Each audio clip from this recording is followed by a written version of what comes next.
construirse, hereda de la colonia, de la época de las guerras civiles, etc., es evaluado como un mal maestro.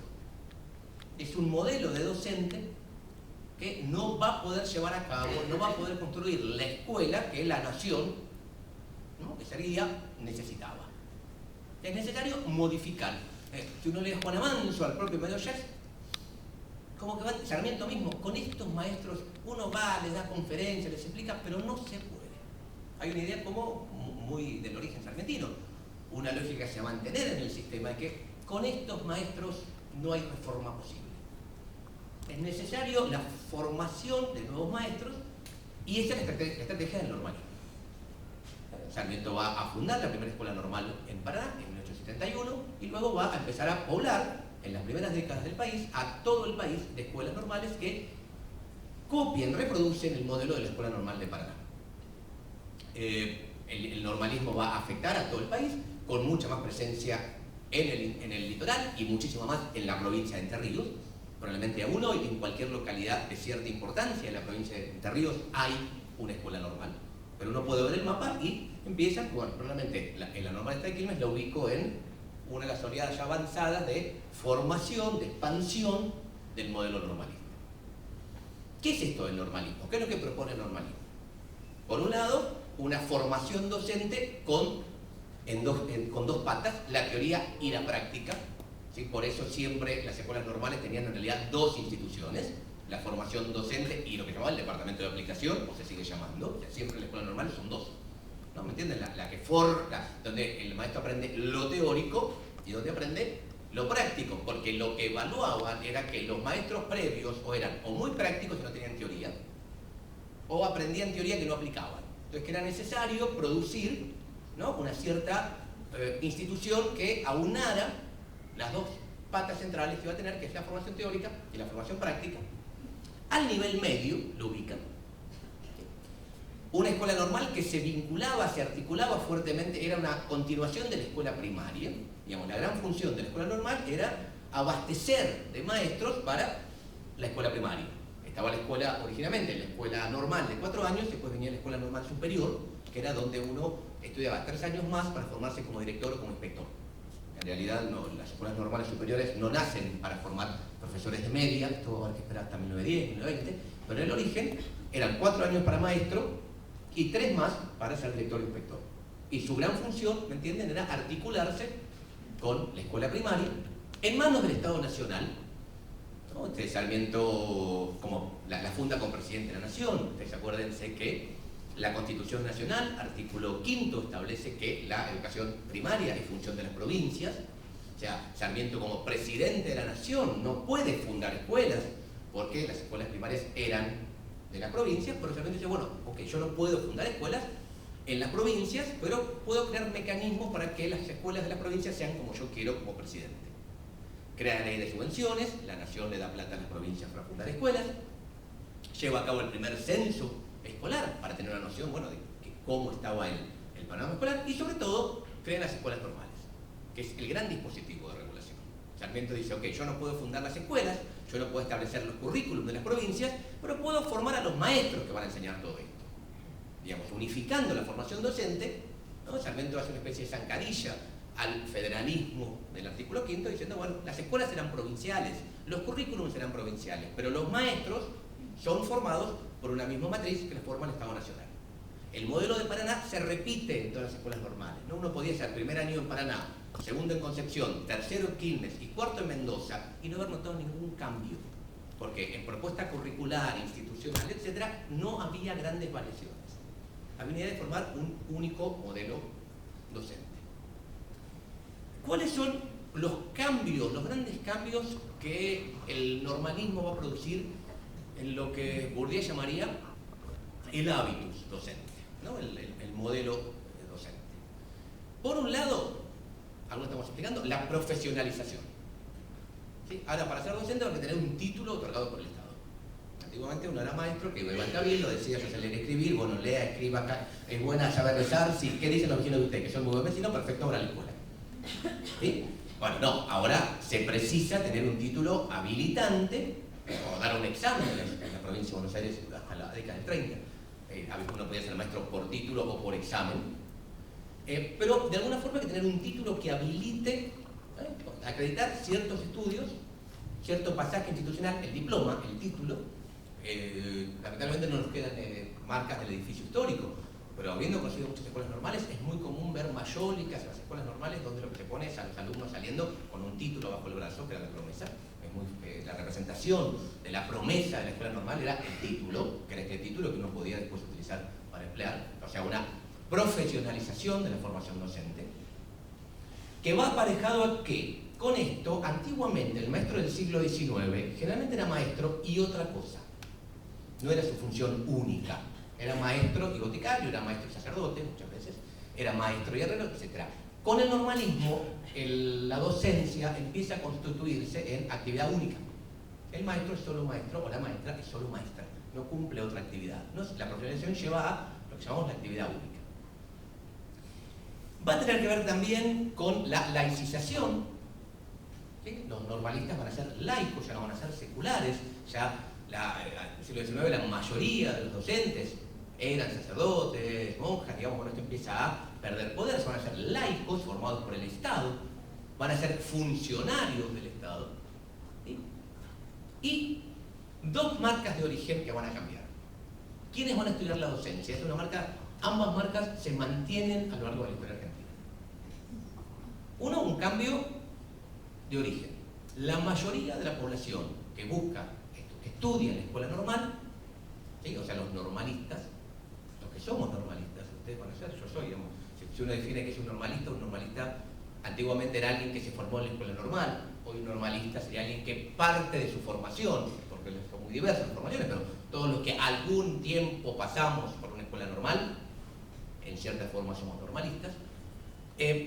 La mayoría de las poblaciones que van a apostar, que van a ir a la escuela normal, provienen de clase media y media baja. ¿Sí? La clase media y media alta van a ir al Colegio Nacional. ¿No? El camino para la clase media alta y alta es Colegio Nacional y la Universidad, y la clase media, media baja es la escuela normal, que además tiene un puesto de trabajo asegurado. Posteriormente, va a ir a la escuela primaria a ocupar su puesto de trabajo. Y la otra marca, que es en la que me quiero detener especialmente, tiene que ver con el género. Comienza la feminización de la profesión docente. De haber la mayoría de los maestros varones, empiezan a aparecer maestras mujeres. Piensen además que al mismo tiempo se está produciendo un fenómeno muy interesante que va a...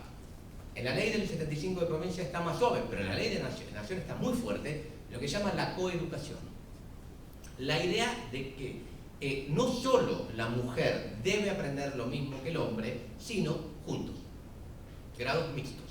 Se llama educación mixta, con límites. La ley 1420 dice que hasta cuarto grado, quinto y sexto había que separar a los chicos, se permite la relación maestra-alumno, se permite, o sea, que una mujer le dé clase a niños, pero nunca se permite que un varón le dé clase a mujeres. Por eso también estimuló la feminización. Había mucho más puestos de trabajo para mujeres que para hombres, porque las mujeres podían dar clase en las escuelas para mujeres y en las escuelas mixtas. Los varones solo podían dar clase en las escuelas de varones. Entonces, obviamente, había mucho más campo de trabajo para las mujeres. Y esta idea de la aparición de la feminización de la profesión docente. Respecto al primer cambio de origen social, esto va a ser central para entender la lógica del normalismo. Para el normalista, aún hoy los estudios demuestran que sigue esta cuestión, el normalismo es una impresionante vía de ascenso social.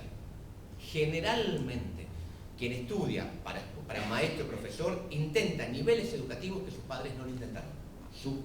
Salta un nivel. O sea, en una generación intenta, no es que reproduce el nivel educativo de sus padres.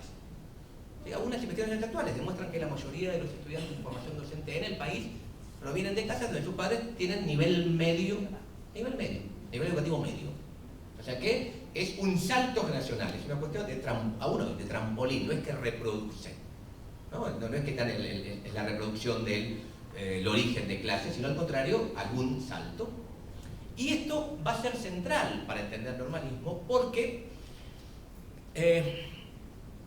va a tener un efecto muy fuerte de identificación por la propuesta de clase del Estado Nacional. Yo trabajé mucho en de literatura leyendo, no novelas, libros escritos por maestras, sobre todo maestras, que en el momento de la jubilación deciden dejar sus memorias. Es como un género muy utilizado por las maestras. En realidad, una maestra se consagraba escribiendo dos géneros literarios: las memorias y los libros de lectura. ¿No? Los libros de lectura tenían que ver con una especie de consagración profesional. Lograr escribir un libro de lectura para una maestra, encima de primer grado, de lectura inicial, que se usara, eso era la consagración profesional, haber construido, ¿me entienden? Esto era que yo era buena maestra, yo escribí un libro que iba después a utilizar para formar a muchos niños. Un género menor, digo, vuelvo a la jerarquía cultural, y el otro son las memorias. Probablemente la primera es la Jenny Howard, una de las norteamericanas. La maestra consideraba, muchas veces con editoriales, muchas veces pagado con sus propios pecunios, dejar las memorias para los que venían. Son dos libros muy parecidos, generalmente se llaman más o menos igual: Recuerdos de una maestra, Charlas de recreo, Añoranzas, Recuerdos, Una escuelita de antaño, ¿no? Responden a una lógica también textual muy parecida al libro de lectura, pequeños textos, sin mucha hilación uno con el otro, muy moralistas, parecido a lo que era un libro de lectura de aquel entonces. Pero si uno se detiene a leer cómo recuerdan estas maestras que decidieron dejarnos escrito sus memorias, recuerdan el pasaje por la escuela normal de una forma impresionante. Siempre recuerdan a sus profesoras como señoras, bien vestidas, con buen gusto, correctas. A los profesores son siempre señores, ¿sí? También bien vestidos, con la palabra exacta, con el consejo correcto. Las fiestas, cuando describen las fiestas, una fiesta de egresados son siempre, recuerdan, sueltas de globos, de paloma, discursos que hacían emocionar, cantos, coros. Siempre hay un recuerdo de aquella época con una fascinación absoluta, que es el mecanismo normalista. Ustedes piensen que una cantidad de relatos, arquitectónicamente, ¿no? La distancia arquitectónica que había entre el lugar donde vivía esta población y las escuelas normales siempre tienen 2 pisos, columnas, mármoles, estatuas, pisos de pinotea, arañas. Era impresionante, hacía un efecto de seducción realmente muy fuerte, ¿no? Lamentablemente, claro, aquí no quedó, pero por la foto se ve. Esos fiestas eran increíbles, ¿no? Una chica que vivía en una casa de adobe, tal vez todavía, todas las familias, todos los días entraba a un palacio. ¿Sí? Entraba a un palacio donde había columnas, mármoles, subía una escalera y se sentaba a escuchar un concierto de piano. Se sentía Sicilia emperatriz. El salto era absoluto, la distancia simbólica que había entre su lugar de origen y lo que lo ponía en la escuela normal era total. ¿Cuál era la condición de poder ser la reina del palacio? Aceptar la escuela absolutamente. Dejarse seducir por la escuela, ser parte de dar la vida por la escuela, le permitía acceder a aquellas cosas que no tenían su destino de origen. ¿Me entienden? Había una lógica, y el viejo normalista era alguien que se paraba frente a sus alumnos, y un poco el discurso que les decía tenía que ver con: alumnos, sean buenos alumnos, sométanse a la escuela, pórtense bien, amen la escuela, porque es lo mejor que les puede pasar, y yo soy la prueba. Yo era el hijo del Tano Bruto Zapatero, pero porque fui bueno, ahora soy el profesor de física. Rompí con mi destino de clase, ¿me entienden?, de origen, para hacer esto. Entonces, van a estar convencidos que lo mejor que puedan, digamos, esto es parte del origen del autoritarismo, digamos, este convencimiento de que lo que Beatriz Arlo llama la imposición de derechos. Lo mejor que te puede pasar es la escuela. Y voy a hacer todo lo posible, te la voy a imponer. Y te vas a someter a la escuela, porque es lo mejor, es lo que te va a permitir salir, ¿me entiendes? Y yo soy la prueba, ¿eh? Yo era el hijo de la bandera y del Tanito Bruto, pero ahora soy profesor de física. ¿Por qué? Bueno, porque fui buen alumno. ¿Por qué? Bueno, estas cuestiones, yo armo esto de los relatos que nos quedaron. La verdad,